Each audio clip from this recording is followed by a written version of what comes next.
This could create a vacuum into which China would look to expand.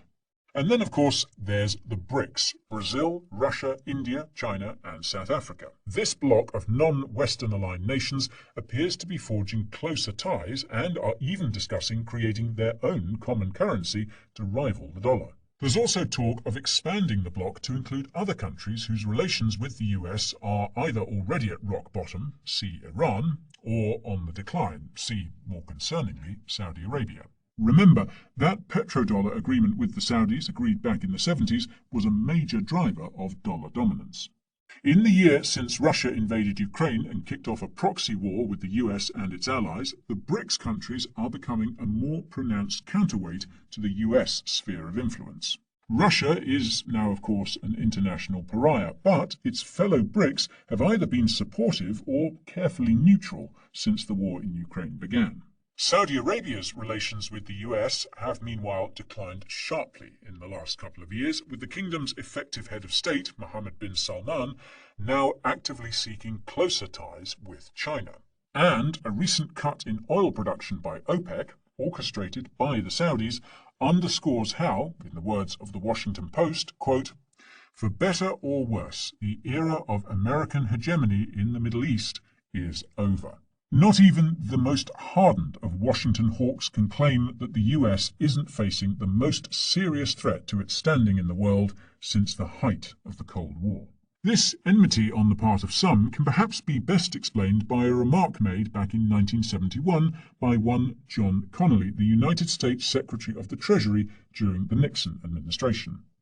At a meeting of finance ministers and central bank governors in Rome in December 1971, Connally reportedly said, quote, "The dollar is our currency, but it is your problem."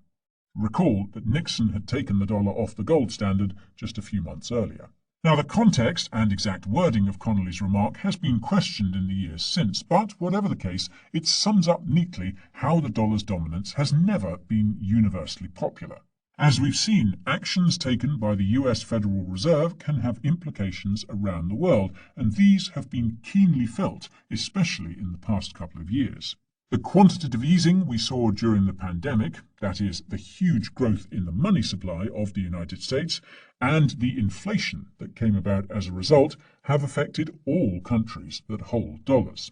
As the Fed has raised interest rates to fight this inflation, those countries with dollar-denominated debts, pretty much every country in the world, have seen those debts become more expensive. Dependence on the dollar puts many smaller and poorer countries at the mercy of the United States.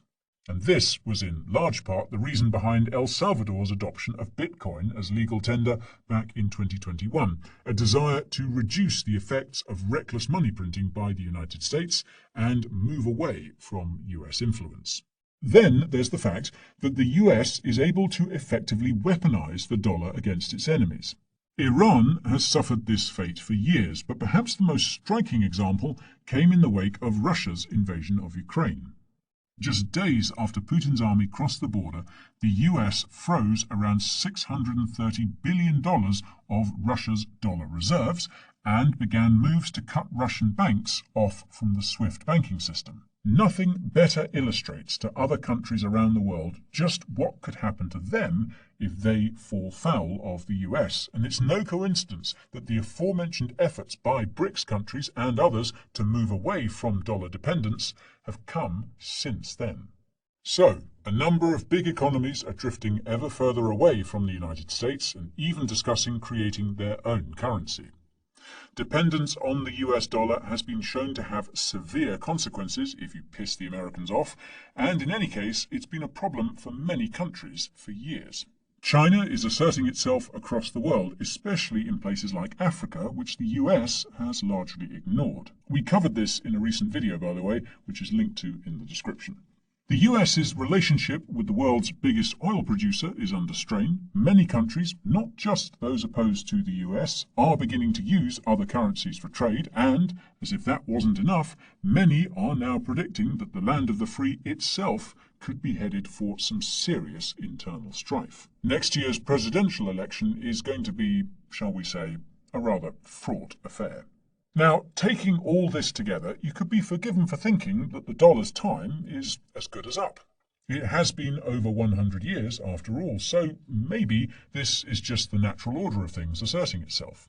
But before you start pricing everything in yuan or wondering whether you'll be able to get your hands on BRICS bucks or whatever they're going to be called, just hold up a bit. It's not quite so clear-cut. For starters, while the era of the dollar being the world's reserve currency may be coming to an end, that's not to say that end is going to come anytime soon. Despite everything that's been going on over the past few years, the US is still the most dominant country in the world, with its largest economy and one of its most stable currencies. Remember, fiat currencies like the dollar, the yuan, the euro, the yen, etc., are all backed by the power, influence, and prestige of the nations that issue them. So, consider this one fact, for example.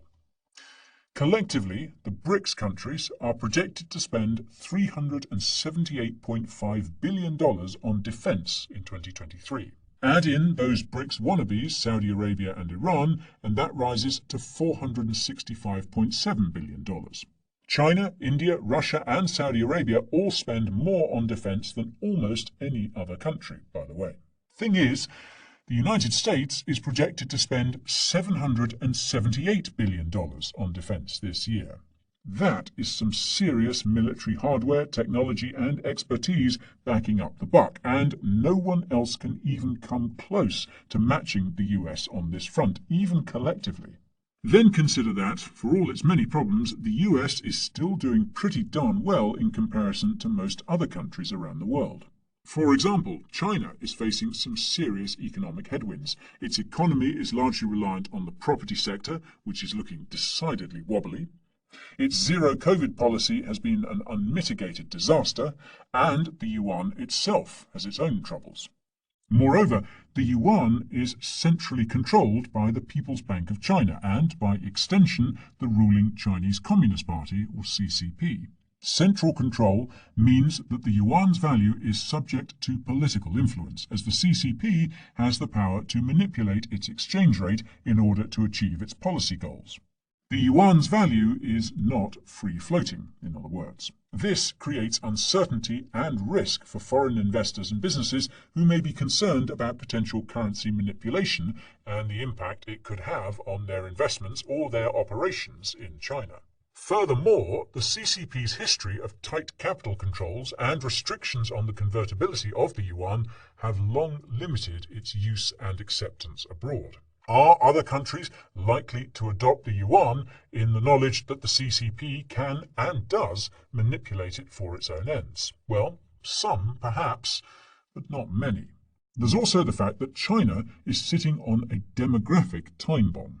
This year, for the first time in decades, China recorded a decline in its population, and the expectations are that India will surpass China as the world's most populous nation sometime this year. Now, that may not be an issue today, but future prosperity is dependent on there being people to bring it about.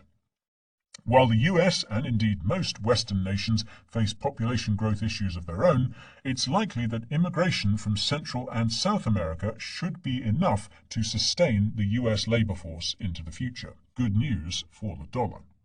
Elsewhere, Russia was already experiencing potentially catastrophic population decline even before it began sending its young men to die in Ukraine, or else watch them flee the country to avoid that fate.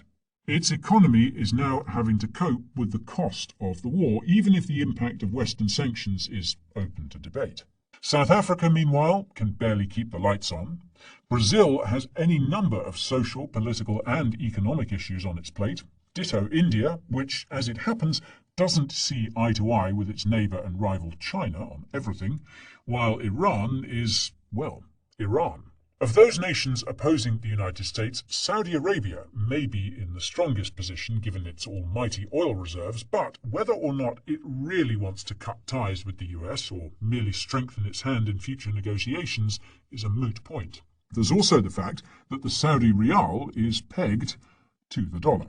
Knots like that aren't easily unravelled. In short, while the move away from the dollar has definitely begun, it will likely take decades, and even then it's unlikely that it will be replaced entirely.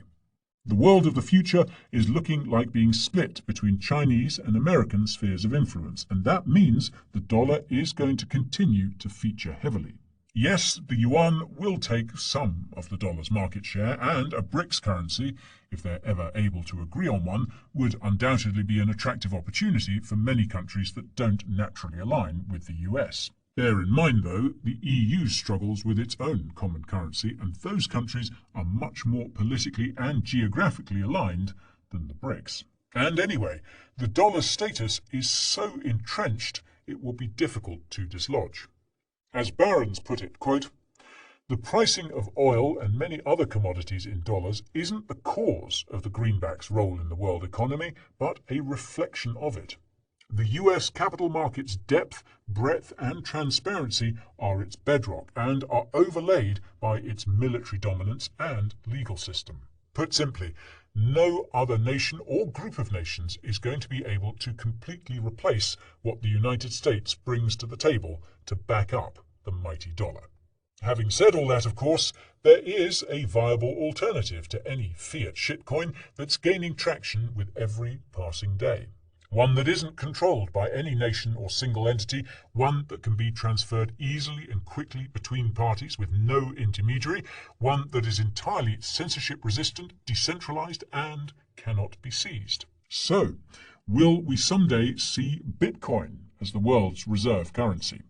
Maybe that could be something the whole world will be able to get on board with.